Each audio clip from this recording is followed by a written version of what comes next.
In the beginning, there was 0. The unwomb of non-kinetics. The oblivion. She could repeat herself endlessly and always remain the same. 0 held roots that could never be severed, yet she still had a vex, for she was lonely and clever. Once, 0 spoke into the darkness that surrounded her, into the void that was her, and 0 said, "If I am nothing, then there must be something." And behold, there was one, the shining singularity.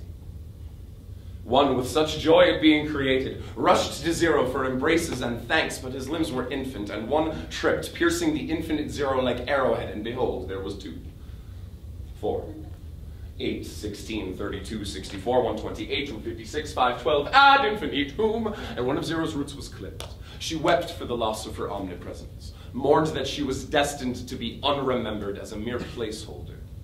One sought a way to comfort his beloved, so in a kind of 0 worship, he repeated himself endlessly, only to realize that he never remained the same, for behold, there were the natural numbers, 3, 7, 365, 24, 11, 0 weakened, dehydrated from the new river that she had cried, the river that would someday be called time. A newfound number brewed, played in it, bathed and splashed, crashed into each other with parent reenactment. They discovered the laws by which they interacted, for behold, there was addition and subtraction, multiplication and division, exponents, parentheses, decimals and fractions, rational and irrational. These digit kids became infinite. And 0 turned to stone. 1 crumpled for the loss of his beloved, and the children fell silent. Until a distant child of 3.14159 rose up and said, "I'm the breath that gives the river its waves. You may call me Pi."